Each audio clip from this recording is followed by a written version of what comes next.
Hello and welcome to Qtr Time podcast in partnership with Lovell Netball. I'm Lucy G. And I'm Lucy P. And we're here to bring you all the netball goodness you never knew you needed.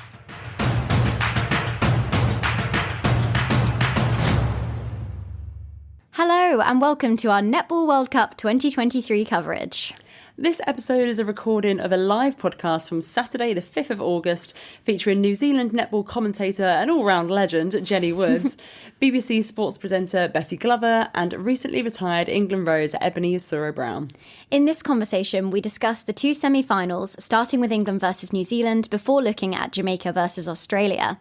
We then look ahead to the bronze and gold medal matches before covering a few key talking points, including broadcasting and growing the global game. Finally, we ask our panel for their medal predictions. Here's our full conversation. Hope you enjoy.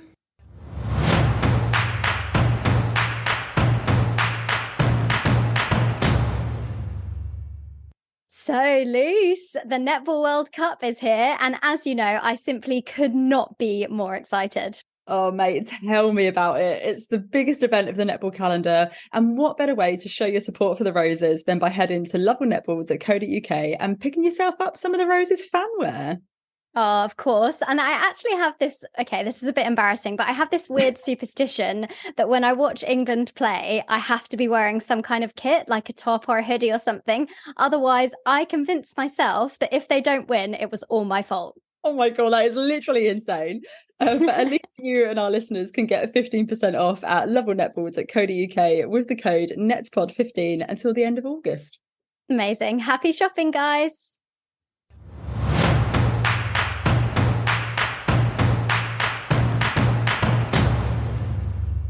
Big hello and welcome to everyone. Thank you so much for joining us for our final live podcast of the Netball World Cup 2023. We are recording this live from Cape Town on Saturday, the 5th of August, and the semi-finals and several of the place-in matches are now complete. And we know exactly who's going to be facing off for the gold medal match tomorrow and the bronze medal match.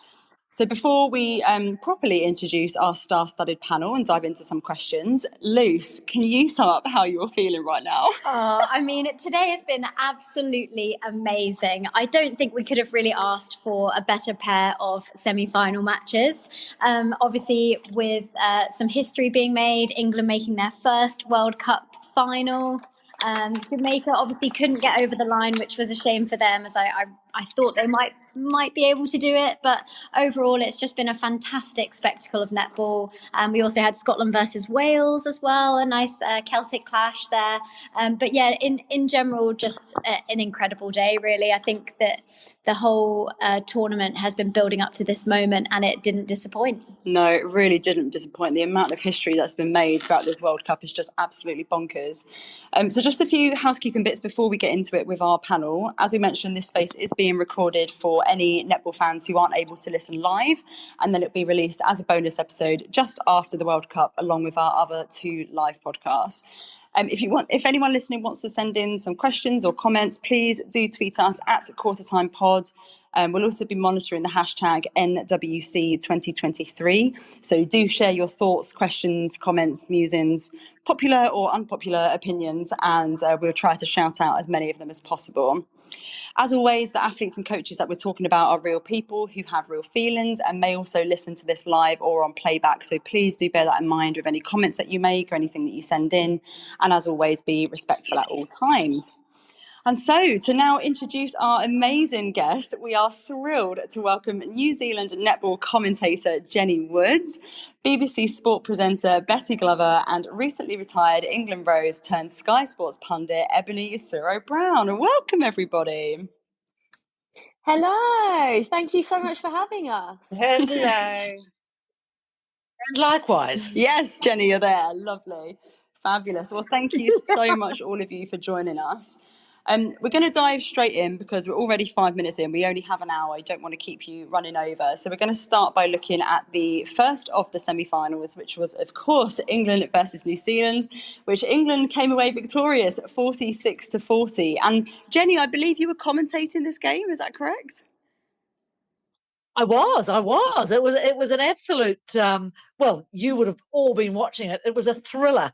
I mean, 9-all in the first quarter, 11-all in the second, 12-all in the third. And then it wasn't until that incredible moment, and my memory is that it was Fran Williams who just soared through the air, plucked that intercept. And I remember thinking, ooh, I think this is going to end badly for the Silver Ferns. And I was not wrong, because after that, I mean, it blew out. Well, 14-8 was the quarter score, but it was a thoroughly deserved win to England. And look, they're into their first gold medal match at the World Cup, and they thoroughly deserve it. Yeah, I could not agree more. But, coming into the game, the historical stats were absolutely against England. They were 0 from 4 on World Cup meetings with New Zealand. They'd only beaten New Zealand once at a World Cup, and that was back in 1975. But this game, as you say, Jenny, was extremely close. It was only that last quarter where they kept New Zealand to 8, which was actually, interestingly, their lowest quarter score of the entire competition. So, Ebony, in your opinion, where did England have the edge today? I just think the strategical changes today, I thought they were really impactful. First, in terms of getting Jay Clark to come on at 3/4 time, just to give Imo a bit of a rest. Just to also have a look at the game in terms of where she could go back and make an impact, I thought it was absolutely genius, because I know myself sometimes in terms of actually being able to just sit down, take a moment, have and just gain an understanding as to what you might need to do if you're reinserted to the game and come on. I thought she was absolutely fabulous. And Fran Williams, I thought, as Jenny said, so impactful, and obviously continuing her form from Super League, which we've known and seen. But I think obviously the game went goal for goal for the majority for the 3 quarters. So we needed something that was going to make the difference, a risk taker. And as I said, Fran came up with that fabulous intercept, and I think that's probably where the game was won. It really kind of, that belief started to shine through the England team, and yeah, they came away with it. Yeah, 100%. It was that moment, I think, really just galvanised everyone. And Fran only played 20 minutes of the game, but came away with player of the match because of, I think, that crucial intercept, which then spurred England on to take the win. Betty, what were your thoughts on Fran's performance today? Oh my God. When Fran took that intercept, I was obviously sat next to Emma Brosey and Serena Guthrie. And by the way, throughout this whole match, Serena was just shouting at the TV. And I don't know if anyone noticed, if you were watching the BBC's coverage, we were in a different studio. So we were kind of like, because of the Football World Cup going on at the same time, we were like in the middle of the office in sort of a makeshift studio. And Serena was just shouting at the TV. And she was like, for example, fuck's sake, Nat, come on, move it. all of these instructions. And then when Fran took that intercept, everyone, including the cameramen, the sound guys, everyone just started screaming, because we were all like, this is it, England are going to do it. And up until that point, I just thought, oh my God, I literally have no idea which way this is going to go. And then when Fran did that, we were like, okay, I feel like England have got this now. But yeah, it was an absolute roller coaster. And like I said earlier, I felt sick the entire day. And then even throughout that Jamaica-Australia match, I felt sick. So I'm just glad it's over, to be honest with you. I've loved it, but I'm glad it's over. Yeah, that is very relatable. And actually, for anyone who hasn't seen, I probably shouldn't recommend this really, but go onto our Instagram stories and you'll see our live reactions the last 3 minutes of the game. I was ugly girl crying, okay? I was sobbing on the side of the court. It was absolutely spectacular. But I think another person who played an absolute blinder today, and possibly one of the best performances that I think I've seen from her, was Laura Malcolm. And I know she's copped a lot of criticism from a lot of people, including us, over the last however many months. And obviously with her experiment into wing attack, which I don't know was necessarily the strongest decision. But she played the full 60 today at wing defence, up against a really powerful Gina Crampton. Jenny, I'll come to you. What did you make of Laura's performance and how she was able to shut down Gina? Yeah, well, I think actually that's a good point, because I must admit I sort of felt that Crampton had a poor game, and she's one change that I would have made had I been Nolene Taurua. I probably would have, flicked her out and put in, I think, Whitney Souness. But look, it was so tight, and I think there's perhaps, people, New Zealanders, will be thinking, Taurua should have made a few more changes, should have done this, should have done that. I think the change in Jane Watson in for Jury in the last 2 minutes, I didn't really see the point in that. I think, the game was gone then. But look, all credit to England. I would just say a little, had Grace Wecky been there, I think the result may have been different. Yeah, I mean, we can't look past how dominant I'd probably she say is. Go on, Ebony. I was going to say I agree with you, Jenny, because I think I in our downtime I had lunch with some of the Kiwis yesterday, and I think they were just hoping England didn't necessarily run away with it throughout the whole game. But Yeah. I actually thought the Kiwis for the first 3 quarters were excellent. Like in terms of all the naysayers and all the doubters as to whether they could perform without Wecky, they came out and they were so strong. It was intense. It was direct. The patience they showed on the ball, I was particularly impressed. And it was only at the 3/4 time, Caroline Barker was sitting next to me whilst we were doing commentary, and I said, England have got this because they seem quite like calm and composed, but New Zealand didn't put a foot wrong, and they have to be praised for that because everyone, when Wecky went out, were doubting as to whether and if they could do it. Yes, they fell short, but a very respectable performance from them, I think, throughout the court. Yeah, 100%. And I think as well, if you look at the England attack, particularly the first 3 quarters of the game, like we were so sticky, like we could not get any fluidity or any real penetration of the New Zealand zone. So they put on an absolute masterclass in that respect. And Betty, I can see you just unmuted yourself. What were you going to say? I was just going to jump in and say, yeah, I completely agree. And I think New Zealand's defence got completely in the heads of, especially Ellie Cardwell, to be honest. Like she was shooting at, I think it was like 76% at one point. I think she was at like 7 out of 10 at one point, which just is not her and not how she's been playing this tournament. New Zealand showed up 100%. We knew they were going to show up though. Like we had no doubt. I think every England fan was just sat there thinking, oh God, we know New Zealand can perform on this stage. We know they bring it when it matters. And they did, fair play to them. But I think it just shows how much England have grown in, over the last year or so. Because I think if this was a year ago, England 100% wouldn't have won that match. Obviously, that's a statement which I think most people would agree with. I think it just shows that Jess Thirlby is really sort of like, I don't know, worked her magic on this team, and it's taken her a year, and she's pulled it off. Hopefully we'll pull it off even more tomorrow. Yeah, and I think the comment about Cardwell is interesting. I definitely think that Kelly Jury managed to get the better of her for 99% of that game. And like you say, in her overall shooting percentage, just looking at the stats now, is 80.6. So well down on what we sort of come to expect from Cardwell. And actually in the 3rd quarter, she only shot, let me just have a quick look, she only shot 4 goals, 4 from 5, which is absolutely unheard of. And Houseby did double that amount, 8 from 8 at 100% in that quarter. But I think you're right, Betty. There seems to have been a definite shift, and especially speaking to a lot of the girls and speaking to Paul Dring as well, the team manager today, around the mindset of the Roses and the belief that they show in each other, in themselves. I would say there has been a definite shift in that respect over the last 12 months. Ebony, obviously you're sort of recently retired from the Roses. Have you noticed any kind of change in that respect around the sort of sports psychology side of things? Well, yes and no, because I think, like, all due respect, I think that mindset was already there. We already won a gold with Tracy, and we had that mindset at that point in time back in 2018. I think in terms of with the new style of leadership, a new group in terms of evolution of players, it was about really re-establishing that belief for the new group that kind of had come in. But as you say, over the last 12 months, I think after the disappointment of Commonwealth Games, I think each and every one of us had to have a kind of, I guess, really, after the debrief, had to have a good look in terms of what could have been the difference. And I think credit to Jess, who's copped a lot of stick, and even the selectors about selection. You mentioned about Laura Malcolm and Imogen Allison briefly before.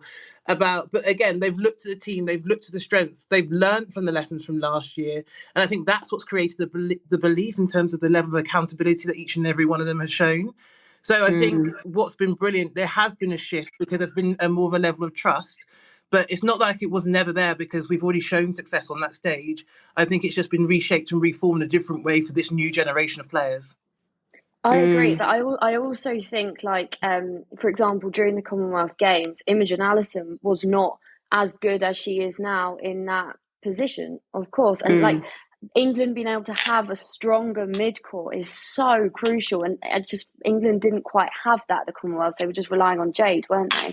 Who, you can't rely on Jade for the whole game every single quarter throughout the whole competition. So I just think as well, it's just time, isn't it? Like, things can't happen straight away. Yeah. And it's timing wise, England have used this kind of past year to just really like grow as a group, and they just look strong. They also look so fit, like they look so physically fit. Yeah, I completely agree. I will say that Houseby looked a little bit gassed by the end of it, completely understandably, given she's just come off the back of the SSN season, and she did truckloads of work in the attack end for England. But I think you're completely right. They do look so much fitter. And that's something that Houseby actually said herself in one of the post-match interviews, actually the press conference that we attended. I think it was after, I can't even remember what game it was after now. They all sort of blow into one. But Jenny, I'm going to come to you to talk a little bit more about New Zealand. I think it's probably fair to say that they haven't quite looked like themselves throughout the majority of this tournament, despite having the best preparation out of all of the teams. I think they had a good sort of 6 weeks together. They had Laura Langman in the side to sort of share her experience. What do you think is the cause of this? Yeah, well, no, I totally agree with you, actually. And I think even before the departure of Wiki, even in those early games, they had a couple of big wins and what have you, but they just weren't completely gelling. And I don't think that I can help elucidate what actually was going on there. But I think, once Wiki was out, everything changed. And I think that was probably, she was probably the player, the player that you most didn't want to lose. But I'm interested. I don't think they're using that as an excuse. But you're absolutely right. I mean, they looked a little bit out of sorts. I don't know what else was going on. I have no inside knowledge, I'm afraid, to share with you. But they will be tremendously disappointed with what happened today. I was going to comment, though. I said actually even before this whole tournament started that to me, England was the New Zealand of 2019, if you follow my drift. Like, poor performance at the Com Games the year before, so they just, drift along and nobody sort of rating them, and then kaboom, they're in the final, and they should be really pleased with themselves. I do think, however, they're going to have a tough match tomorrow. Yeah, absolutely. Go on, Ebony. I see you've unmuted yourself. No. I wholeheartedly agree. But what a match it's going to be! An old rivalry. It's going to be brilliant. Yeah, I mean, I'm having sort of trauma flashbacks though of Com Games where we beat the Silver Ferns in the pool stage, and then the bronze medal match. Noel's obviously learnt her lesson. I'm worried that Stacey's going to do the same and beat us when it really, really matters. But I think No, you got to look on the positive side. I'm a negative Nelly, Ebony. Yeah, no. Like, give praise where praise is due. Like, I think we always think it's impossible, but the possible could and would happen. They've only dropped one quarter throughout the whole of Netball World Cup. Yeah. And for me, in terms of the physicality of the Jamaican and the Australia game today, it's going to taken something out of the Aussies as well. So again, bodies will be sore, but England are in really good shape. So yeah, just we've got to embrace the possibility that it could happen. 100%. Yes. I'm sorry, Ebony, you've made me feel so much better after that pep talk. Us too. I'm always a little bit of a negative Nelly. I also kind of think, like, for the sport in general, this is honestly the best thing that could have happened. Well, actually, the best thing that could have happened would have been an England-Jamaica final. But this is like the second best thing that could have happened. Just not having, and Jenny, I don't know how you feel about this, but like, I just think it's so good for the sport to just not have Australia, New Zealand in that final again. And I just think that this is what we need. So we need to just soak it up and enjoy this moment, because for so many years as England fans, it's always just been like, right, okay, let's try and go for that bronze. Yeah, I totally agree. I would have liked to have seen Jamaica win, but boy, I sat down and watched that game from the court, and what an appreciation I got, because in commentary, Ebony, you'll now know, you're sitting up high, miles away, and watching the screen. I have a newfound respect for, well, both teams actually, but Courtney Bruce, who I have been quite critical of at times in the past, she was absolutely, outstanding. And the other player who really impressed me, and, sometimes I can be a bit cheeky about Steph Wood, but she was incredibly just reliable, accurate, and looked as though she was almost doing nothing. But she and Cara Conan just ran that circle. And I think they're going to be your big problem tomorrow, disrupting those two. Mm. And, but I agree, it was time for the world axis to be, knocked a little bit, or the world of netball knocked off its axis a little bit. But, I'm sorry that it had to be New Zealand that got tipped over. But look, I don't think it will do New Zealand any harm. But what I just hope that the change and the build continues in the coming years, because this is where, you can't just, well, let's say 2018, you won that gold medal on the Gold Coast, and then there was a bit of a lull. You've got to carry on and build straight away. Yeah, I mean, as someone who was at home at 2018, and obviously known a lot of people who work within England Netball as well, it was almost an unexpected win in 2018, and I don't think as a nation we quite capitalised on it because we weren't ready for it. Whereas now we got sort of better preparation.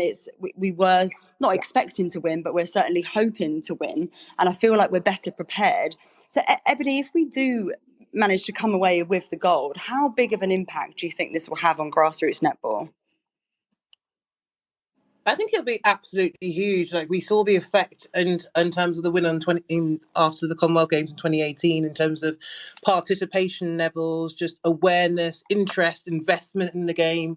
Major sponsors started coming on board and really actually just having an interest in netball and women's sport. And I think at the moment we're very much competing with the Lionesses, which is brilliant in one sense, but the result today in terms of getting to the final, and if we actually win that gold medal, again, it puts netball back on the map. It puts netball back in the minds of like the sport industry, but also sponsors. And the grassroots level is just so important, because you're inspiring that young kid who can see a Helen Houseme on the BBC or on Sky Sports, or can see the likes of Eleanor Cardwell, the Funmi Fadoju, the Fran Williams, and they can know that they could be that. And they want to wear an England red dress, a roses dress, and want Netball World Cup. So a win, but even just making the final tomorrow, it will send waves and messages to a whole heap of children back home, and women and families, and hopefully inspire them to get involved, to participate, to actually dare to dream, to actually wear that roses dress one day. Yeah, I love that, absolutely. And I think that there's been a lot of talk as well about the legacy of this Netball World Cup, not just obviously in the UK if England do go on to win it, but also here in South Africa. And there was a press conference today from World Netball talking about the legacy and the different projects that they've got going on following the World Cup, and how they're going to use this as a real kind of catalyst to grow the game and really develop it going into the next cycle. But I'm just conscious of time, so I think we'll move on to talking about our second big game of the day, which was, of course, Jamaica versus Australia. Australia taking that win, only 3 goals, the difference in this one. And both teams were actually level at half time, and then Australia won the third quarter by 2 and the final quarter by 1. So really fine margins, and there was very little between the two sides for the majority of the game. I think we were probably expecting a bit more firepower from the Jamaican defensive end, given how damaging they've been in the SSN this season. Ebony, as a former defender yourself, do you think that the Jamaican defence were kept out of the game by Australia, or did they lack a bit of spark today? Oh, Ebony, I think I might have lost you. Ebony, are you still there? No, I'll come to you then, Jenny, if we've just lost Ebony temporarily, regarding the Jamaican Yeah, shall defense. I answer that one on Ebony's behalf? Yes, yeah, do jump in. Sorry, Yeah. my internet cut out. I'm back. Oh, no, you're back. Okay, well, I'll come back to you then, Ebony. Did you hear the question just about regarding the Jamaican defensive end? Is there a question? Oh, yes, sorry. I'll go back on it. So do you think that the Jamaican defence were kept out of the game by Australia, or did they lack a bit of spark today?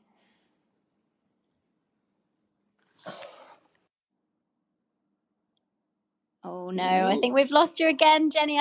I think she's gone. You're up, Jenny. Shall I? Yes. When I come in here, I just thought they looked a bit flat. And I was always waiting for Shamira Sterling to do some, fabulous Shamira Sterling stuff, which she did do in the latter stages, but it took a while for her to get going.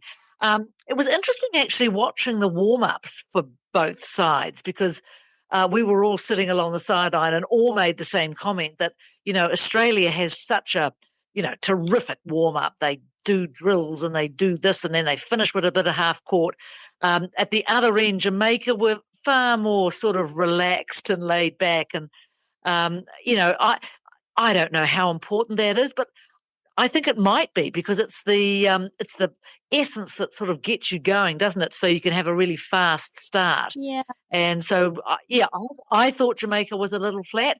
But and having said that, what was it in the end? 3 goals? Yeah. Not a lot. 3, yeah, absolutely. It was a very fine margin, but I do agree with you. I think I was expecting them to really set the world on fire, that defensive unit of Sterling and Latanya Wilson.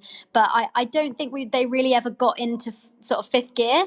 Ebony, do you think that there was any kind of fatigue impacting the girls, or is that fatigue kind of overridden by the adrenaline in big competitions? I always think the fatigue is overridden by the adrenaline. I think sometimes in the moment, though, when it is high pressured and you know that this game actually means something compared to all the other stage and pool rounds, it is about having that mental toughness and strength. But you've got to think the likes of Sterling, the likes of Ward, the likes of Latanya Wilson, the likes of Janelle Fowler, they all play in SSN. They know what it means to have big pressure moments. Sterling and Wilson in particular, they've just become SSN champions, and I don't think it was the pressure that got to them. I think it was the tactical astuteness of the Australian Diamonds. They knew, in terms of, there was no aerial balls really into the circle between Wood and Conan. Everything was flat. They screened off Sterling so she couldn't attack the ball in the air. And actually, I think it was more the game smarts that challenged the Jamaican defence today. There's only 1 or 2 in time in terms of Sterling came through and really kind of caused a disruption. But for the 60 minutes, they were quiet. I thought Jodie-Ann Ward, who has been absolutely phenomenal throughout this Netball World Cup, probably one of her quietest games of the tournament so far. And I honestly think that's because of the Australians doing their homework and seeing where the strength of the Jamaican defence was, and really kind of exploiting their weaknesses. Yeah, no, completely agree with you. And if you are listening in, do send us your thoughts as well using the hashtag NWC2023. Betty, do you agree with that, what Ebony said? Yeah, completely. I completely agree with that. I also just think it felt like we were just waiting for Sterling to get sort of into her 4th gear as well a little bit. It was like Sterling's going to turn it on now. Sterling's going to turn it on now. Sterling, and then it kind of like took a while to happen, didn't it? But I thought Courtney Bruce as well just played an absolute blinder of a game. Like, whether you like her or you don't, you cannot deny that she was outstanding in that goalkeeper position, wasn't she? And I just think, actually, like, fair play, Australia did such a good job. But I mean, Jamaica would kind of like fall back a bit, and then they'd like be like, no, we're not losing this, came back, and then, like, Australia would fall back a bit, and then they'd be like, no, we're still in this. So it was like so tight for such a long time. And I just think amazing that we had a semi-final between the world number 1s, Australia, and Jamaica, that was that tight. We wouldn't have seen that really 4 years ago, would we? So I thought it was a ridiculously amazing game. So disappointed for Jamaica. So disappointed, but Australia deserved it. I think they did completely. I think you can't take anything away from the Aussies, particularly the performance of Bruce, as you mentioned. We actually interviewed her, was it this season? Yeah, a few months back, and she talked a lot about kind of high performance mindset and, you know, how she prepares herself for games. And I think it's an area of her game that she's really improved and worked on in the last few years, and I think it's paying massive dividends. Obviously, Steph Wood as well, impressed from Australia, shooting 29 from 32 at 96%, actually more goals than Cara Conan by one, actually. So they split the shooting load quite evenly. But looping back to what you said, Ebony, about that kind of mental resilience, I do think that the Diamonds just seem to have a kind of innate resilience, and they never really seemed like they thought they would lose at any point, even when they were behind. So, Jenny, where do you think that comes from? Well, they're Australian. Yeah. Say no more.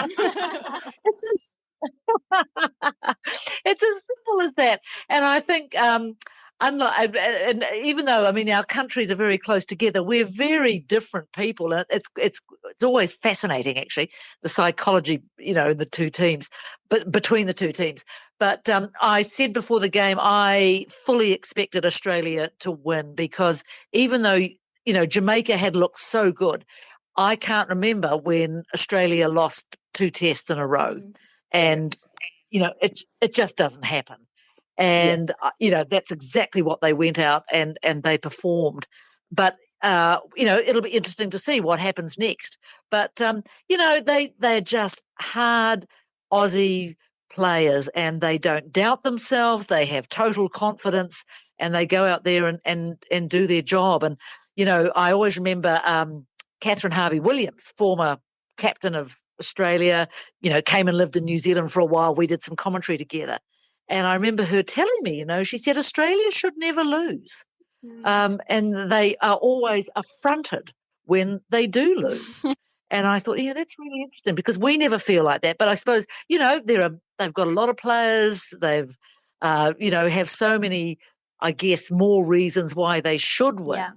But it's an interesting psychology of sport. But I was so impressed with them today, watching from the sideline. Yeah, I think Yeah, go ahead. I was going to say, I echo that, Jenny, in terms of my time in Australia. Like, whenever they've lost the gold medal match, it's more that they lost the gold rather than they won the silver, and that's something that is really drummed into each and every one of them. Yeah, and obviously they have such. Well, it's amazing, isn't it? Oh, sorry, Jenny, go ahead. I was just going to say, they've never come anywhere other than, well, the lowest they've ever come at a World Cup is second. Yeah, that is quite ridiculous, actually. And coming into this game, Australia and Jamaica had actually met in 3 previous World Cup semi-finals, and Australia won all 3. And so, you know, the odds were definitely in their favour from that perspective.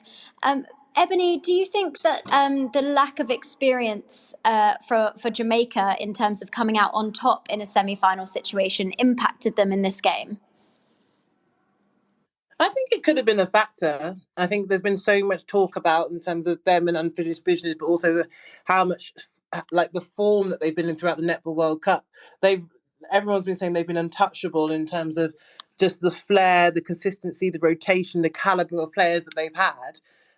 It's interesting because I think, again, Jenny and I spoke about it probably at lunchtime today, actually, in saying the Jamaicans, we didn't know who was going to come out on top, but I did say that Jamaicans, the teams they played prior to Australia, they'd given them quite a lot of space. They hadn't necessarily had that full-on body kind of contact for the full 60 minutes. So it would be really interesting to see actually how they managed for 60 minutes, because their 4th quarters across the Netball World Cup have they've won them, but it's been relatively inconsistent because of the amount of changes they made. So for me, one of the most interesting things was how we're going to cope for a 60-minute performance. And that really was their undoing in terms of that mental strength and ability to have that clarity of thought in the latter stages of the game. So, yeah, the only way in which you can improve that, especially as Jamaica, is to have more of those experiences, to know what it felt like in the moment, what was your reaction, your behaviour, what was your mental approach at that time. So if the opportunity ever arises again, hopefully the outcome will be different. Yeah, 100%. Those moments are just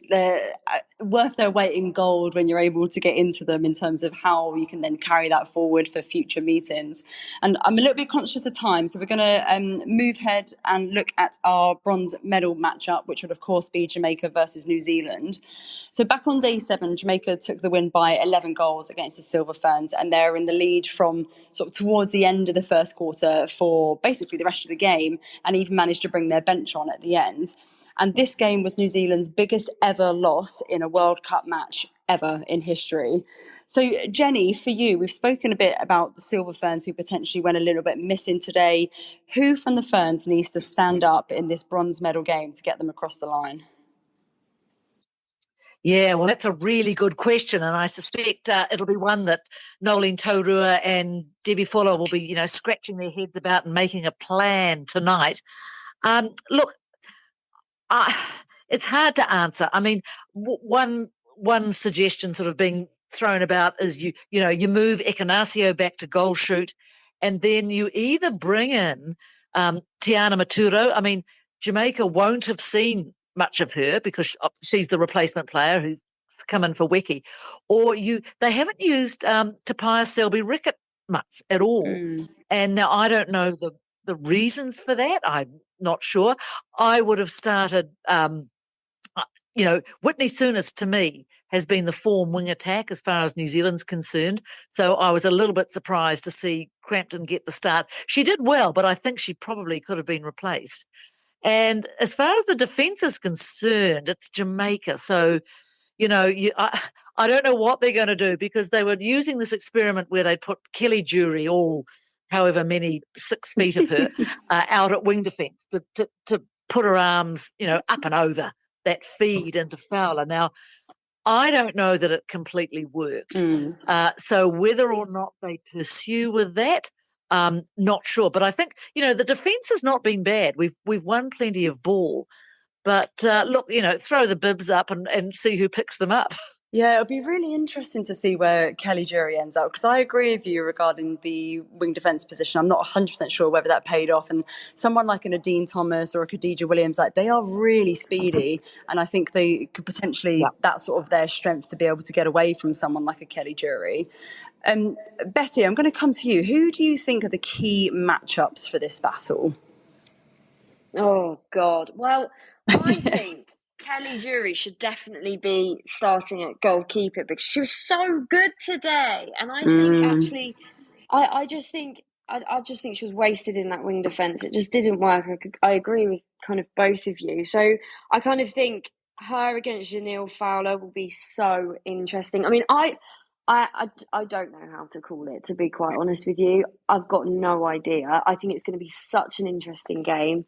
I really hope Jamaica kind of rally themselves together. Sorry, Jenny, and get it over the line because I think they really, really deserve it. And I know that's not how sport works, but honestly, they came into this competition and for me, just completely lit it up. They're such an exciting team to watch. And they really, really do deserve it. So I just hope they can kind of pull themselves together and produce one hell of a performance like they did the other day. So, yeah, I mean, oh, God, I don't even want to talk about the final. We'll come to that in good time, Betty. But Ebony, what are the sort of the key matchups, or who are the ones to watch for you for this bronze medal match? I think obviously the girls have just mentioned it, but again, I think Kelly Jury, Janelle Fowler will be a key matchup. I think Jodie Ann Ward and Amelia Ann Ekanasio will be another key matchup because she's a very elusive and a great playmaker outside of the circle, but Jodie Ann Ward especially is quick on the ball. So again, we saw her move to wing defence and then Latanya Wilson replace her. So in terms of who Jamaica start in that position, I also think will be really interesting to see. I think for me, though, the match will be won in terms of how brave those New Zealand Silver Fern shooters will be, because at the moment they just look really tentative in terms of taking on the long shot. And I think some of that was a bit of their downfall in today's game. Like, had they had more of that bravery, in order to not necessarily continue to work that ball in and out the circle. I actually think they would have kept the scoreboard ticking over and the volume of goals they were putting up ticking over. So whilst it will be the matchups, it will be right, who's going to be brave enough to go to post and have that fearless kind of nature in order to kind of get allow the scoreboard to apply some pressure to the Jamaicans. Yeah, absolutely. And I mean, for New Zealand, their World Cup history is pretty amazing. They've played in 7 out of 8 World Cup gold medal matches since 1991. However, they've never won back-to-back Netball World Cups, and this is the only time in Lucy P's lifetime that they haven't made the Netball World Cup final, which is pretty extraordinary. And I think from a coaching perspective, like Knowles in previous interviews has made it quite clear that, she doesn't want to be doing this forever, and I don't know whether she'll be staying on after this cycle. Jenny, what are your thoughts on whether Nolene will stay in the head coach role after this November, when I think that's when her contract's up for renewal? That's right. Yes, it is. There's a Constellation Cup series with Australia, and then I think England, are coming down to visit for a series. But yes, I would be surprised to see her stay.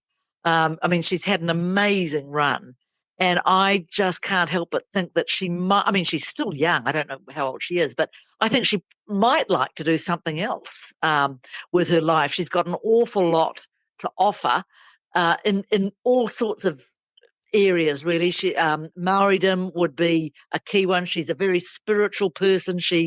I think she could bring quite a lot to all sorts of spheres. And then, of course, you think, well, now who would be next? And I understand Debs Fuller is not interested. I think if Nolene goes, Debbie will go. I think there's a general consensus that perhaps the next cab off the rank may well be Yvette McCausland-Jury, who is or was this season the coach of the Central Pulse. In fact, she's here in Cape Town assisting Fiji. But who knows? But and she'd be a fine contender and bring her own sort of set of abilities. But it's just that thing, isn't it? About gosh, Nolene Taurua, been there for that long. She was great. And then who's next? And will there be a big vacuum? I don't think there will be. Yeah. No, it'd be really interesting to see who takes that. And Yvette McCausland-Jury is kind of the first person that springs to my mind as a natural successor. But whether she'd be interested or not, who knows? I think she is. Okay, Jenny with the intel. Well, I think people don't know who are interested, but yeah, she would be. I think she'd be the leading contender. Yeah, no, I completely agree. And obviously Fiji have done very well in this World Cup with her assistants on the bench. So yeah, we shall have to wait and see. Do remember to tweet us with your thoughts as well using the hashtag NWC2023, and we'll try and shout those out as we go. And if you've got any questions for our panel as well, do send those in. We're going to move on now to look at the gold medal match between Australia and England tomorrow. Sorry, still not over that. Coming into the game, England have actually lost the fewest quarters of all the top 4 nations, and they're also the only side who remain undefeated in the competition. So, Betty, do you think that gives them an advantage going into the final?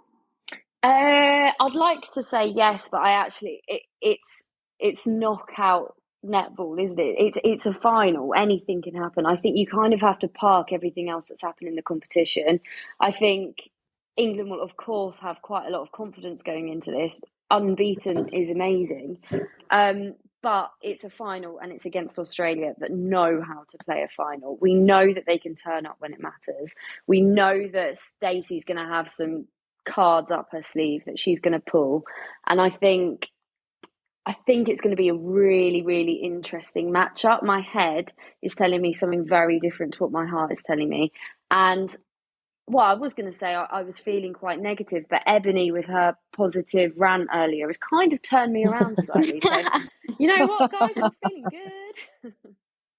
Yeah, I think Ebony's inspired us all, absolutely. And obviously, it's quite similar to last year in the Commonwealth Games, where Australia will face the team who beat them in the pool stages in the gold medal match. And on day 7, England won 3 out of 4 quarters in that one against Australia, with Houseby shooting 100% and Cardwell shooting at 97%. So, Ebony, how will the Australian defenders look to shut down the English attacking line tomorrow? I think what caught them on the back foot last time was just in terms of the speed and the contacts on the body. So I know that they'll be looking to address that. But I think one of the interesting points you guys mentioned right at the beginning of this podcast was that both Steph Wood and Helen Houseby have done a ton of work in the semi-final today. So for me, it'll be like, which goal attack goes missing first and how long do they go missing for? Trying to create that balance in terms of that load that's on that goal shooter for Ellie Cardwell and for Cara Conan if they do get the start. And I think for me, that will be the key area as to how both of those goal attacks manage, how the centres manage the pressures of the moment. And I think it's going to be a good game. They're fairly evening match, but like Jenny said before, you rarely see an Aussie lose twice.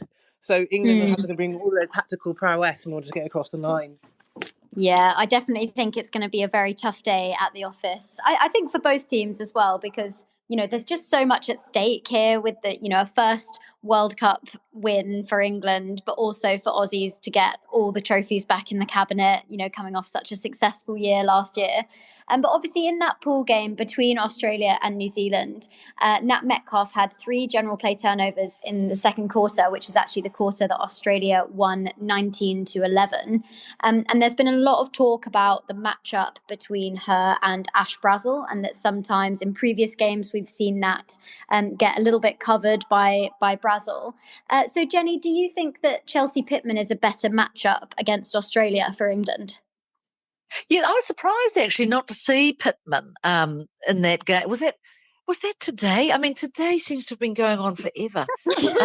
But I don't know. I see there's a few theories as to why she didn't play. As an aside, I do hope that somebody one day makes a film of Chelsea Pittman's life, because I think it is the most extraordinary story of resilience, really. And but anyway, that's a story for another day. I think it'll be very tough for England tomorrow, and if I'm on, and I've got to be honest, I cannot see anything but an Australian victory. But I've got a question for yes, you. You can, I mean, Jenny. Yes, you can. Embrace it. The roses are on their way. Trust me, Jenny. But tell me this: would you be happy with a silver medal? No, I wouldn't be happy because I'm the competitor in me. But I think, given the fact that we were 4th, the fact that we're coming home with a medal means that it's not the worst result in history in a 4-year cycle for an England Roses team. So and to send someone like Jiva Mentor off with a medal after the career and the contribution she's had to the England Roses, I would be pleased. But I'm just hoping that it's gold. But yeah, Jenny, I'll convert you. We've still got time. Yeah, we've got probably about what do you think, Luce? About 17 hours to convince Jenny. Amazing. We'll get to work on that. But obviously, you mentioned there, Jiva Eboni. This is obviously going to be her last game for England, which is very significant. Jade Clark, obviously, we don't know what's happening with her. Not been named in the Roses programme for next year. But I do think she has come on fantastically well for England, particularly today when she came on.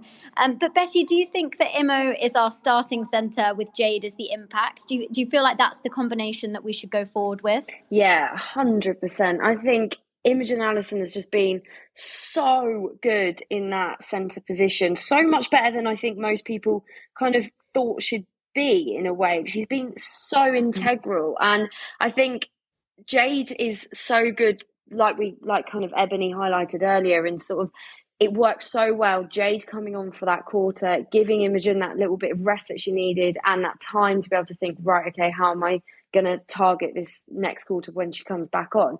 And I think we know Jade is amazing. She's so good at what she does. She also kind of slows play down. I don't know if you saw her, but she like points at people to like where they need to run. She points to the space. She's so good at sort of controlling that play, especially in that centre third. But I don't think she can be her best lasting a whole game. And I think we're in such a good position that we've got someone like Jade who's got that experience that can come off the bench, but we've got Imogen Allison that is, you know, really stepped up. And like, you know, she has glimmers of Serena Guthrie, doesn't she? The way that she plays, or Serena Kirsten. She really reminds me of Serena. And I think Jess has got to start her, hasn't she? Yeah, I think that's probably it. We've sort of settled on that. It took us a while to get to where we were in terms of replacing Serena and what that kind of succession plan looks like. But I do think, particularly after the performance today, I was impressed at their ability, that mid-court's ability to retain the ball. You know, they were having to work so many phases of play against New Zealand, and they didn't cough up possession very much at all. So real props to them, to all of those mid-quarters and Alison particularly. And we just wanted to talk a little bit about the broadcast. Obviously, all three of you guys very heavily involved. Betty with the BBC back in the UK, and Ebony and Jenny out here in Cape Town. So, Ebony, I'll come to you first. Yeah. What has been your experience of commentating your first Netball World Cup? Yeah, I'm actually out here with Sky Sports. We've got a whole team here and covering the World Cup as well. And it's been absolutely brilliant to be part of the all-female broadcasting crew, and to even have the three networks covering the games and really showcasing the Netball World Cup, the first time on African soil.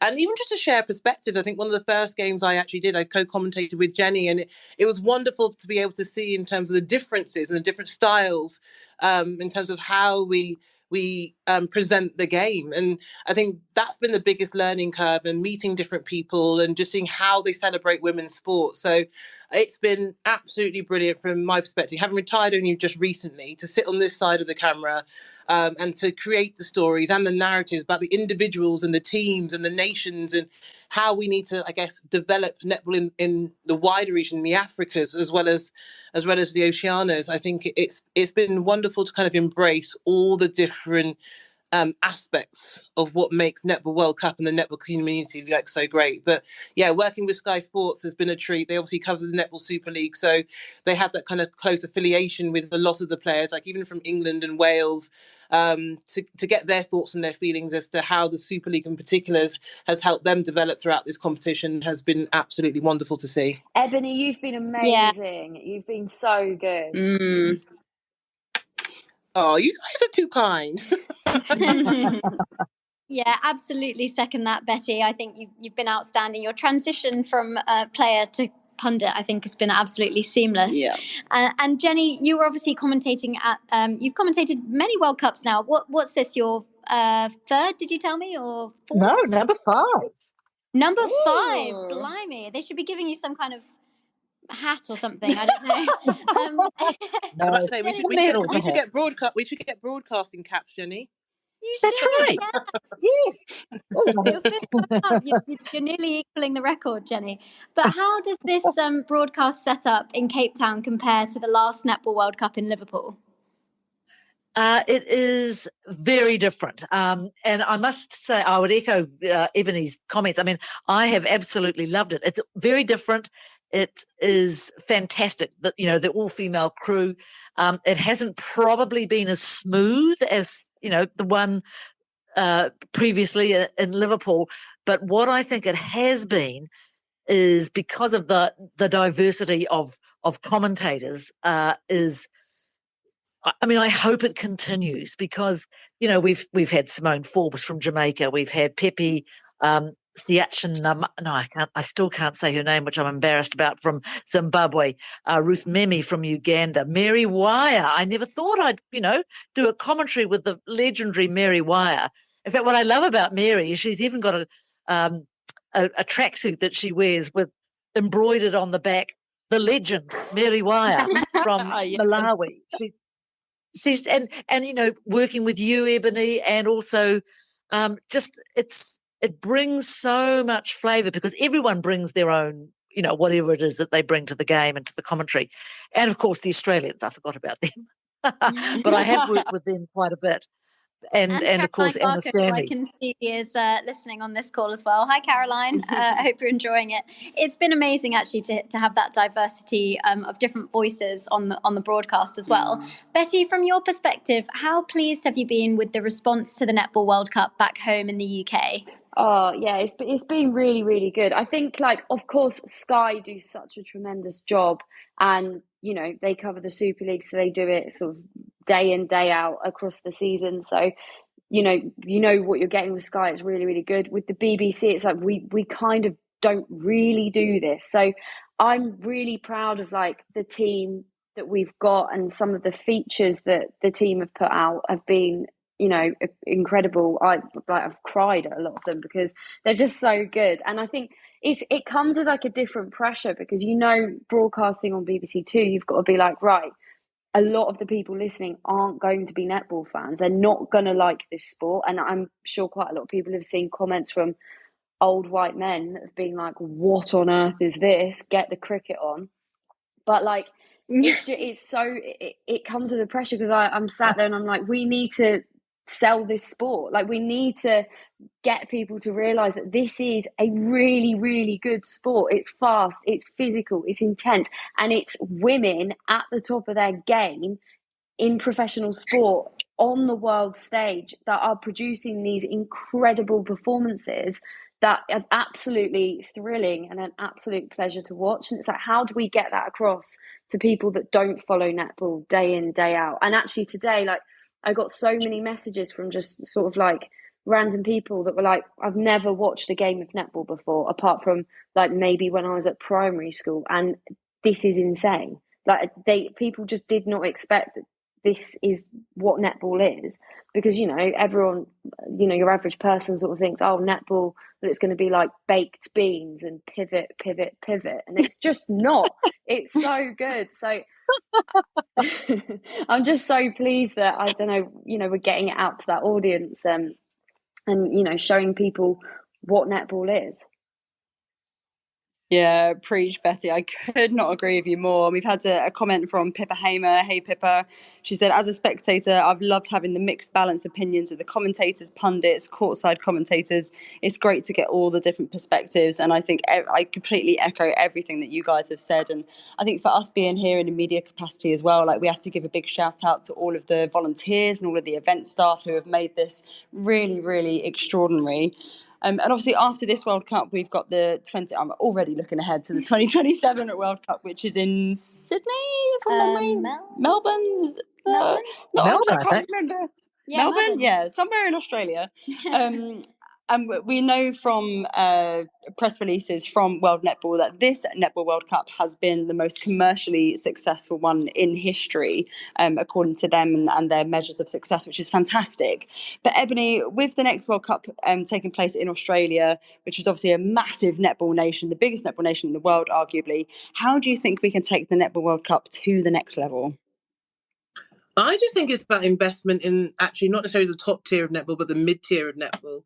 I think one of the things that's been a hot topic at the moment is in terms of getting more competition for those in the Africas, more competition even for the likes of Wales and Scotland, more competition even for the bottom four nations, Barbados, Zimbabwe, and I think it's the more we can create international matches and exposure and experience for these players, but also investment where they're not necessarily having to juggle full-time jobs or other commitments in order to train and represent their countries internationally, is where this, like the World Cup, will be elevated in another 4 years' time, because we want close competition. It's no fun whatsoever just having a monopoly at the top of the board.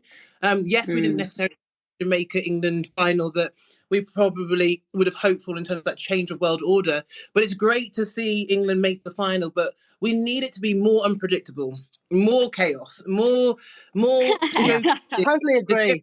styles and of netball and the cultures, and I think that's where the sport will grow. That's where the Netball World Cup will become more than just a Commonwealth sport. It needs to have that global attraction because of the level of competitiveness. And I just hope in 4 years' time, like even with the introduction, as Stacey Francis Bayman as the athlete director on the World Netball Board, those voices, because the athletes want the competition, can be heard in even the next 2 to 3 years, although it will be a slow process. But to kind of see that change in the next 4 years, I think is critical, and that's how we're going to continue to grow the sport. Yeah, I totally agree. And actually, it's interesting you say that about the likes of, Zimbabwe and some of the other African nations. When we did the post-match interview or the press conference with Fred Maguire, he said, if Africa had more funding, his words actually, not mine, is that I think he said Australia would be bombarded or something, or basically they'd almost become irrelevant because the African nations would absolutely dominate. And I'm tempted to believe him, because the talent is absolutely there. It's just the resources are not, sadly. So completely agree. I think it's that mid-level that needs more development, isn't it, Liz? Yeah, and it's just getting those competition opportunities. Obviously, we know that the Commonwealth Games 2026, I think that's what we're thinking about with Melbourne, but that's been cancelled. But thank you, Jeremy, for reminding us the next World Cup is actually in Sydney. I can always count on you, Jeremy. Yeah, thanks, Jeremy, for sending that in. But with that Commonwealth Games potentially not going ahead or being in a different country, there's a lot of uncertainty about that. I do think World Netball needs to step in and get some other competition going, particularly in the 2 down years, because now we've now got 2 years without any, major global competition for netball, which feels like a bit of like you go up a roller coaster and then you just drop off the end. Well, I mean, I'm going on a slight tangent now, but one thing I would love to see is a separate competition that is teams sort of 1 to 12, maybe 1 to 15 in world rankings come together to battle it out. And I think that will partly address what Norma Plummer was saying with having 2 different pools of 8 where they battle it, which I don't think is the correct format for a World Cup. But if you had the top 1 to 15 or 1 to 16 world rankings together in one competition, I think that would be really, really interesting. And just more competition, the better, right? But I mean, more that's what more netball. Give us everything. But I'm very, very conscious of time. So before we wrap up, we couldn't not ask you for your gold, silver and bronze predictions for tomorrow. So Jenny, we're coming to you first. Who's taking gold, silver and bronze? Well, I have to say, I am very sorry to say, I think Australia will take the gold. I think England will win the silver. And I do have to say, I think New Zealand will take the bronze. I just think Jamaica looked a bit jaded today. And I know New Zealand will be jaded as well. But I just think that sometimes, the Jamaicans, they've lost that chance at gold. And I just don't know, if their spirits are down. I think the New Zealanders have a better chance of getting up for bronze than I think the Jamaicans do. That could be my bias, of course, but, he is hoping. Hey, at least you're aware of it, hey?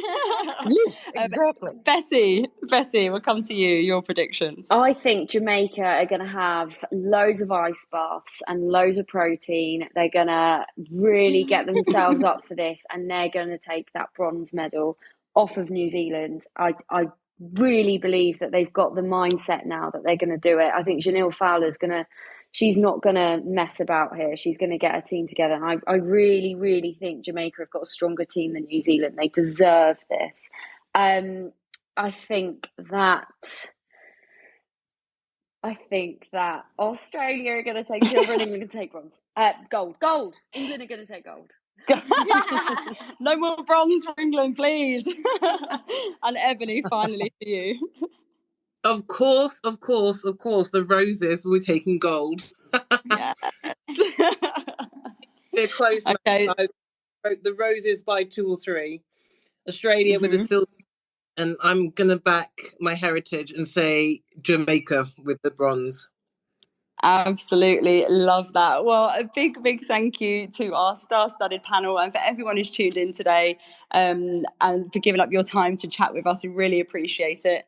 A massive thank you to everyone for all of your questions as well. Do keep the thoughts coming in. We're very happy to keep this conversation going after this live pod. And just quickly, Lou, sorry if we didn't get time to cover your questions today. Some of them that you wrote in were really fantastic questions, but we would just have gone on to like a separate podcast. So we will try and get back to you all individually though over the next couple of hours. Yes, definitely. And we do have one final recorded episode for the Netball World Cup, which will be coming out on Monday, so stay tuned for the release of that.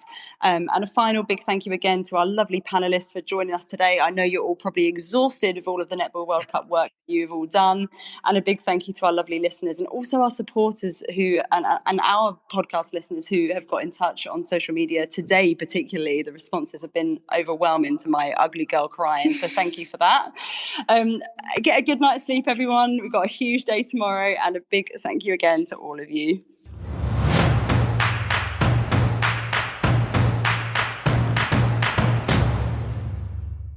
Thank you so much for listening to this episode of Qtr Time Podcast. Make sure you subscribe to the pod and follow us on social media at Qtr Time Pod for the latest netball updates.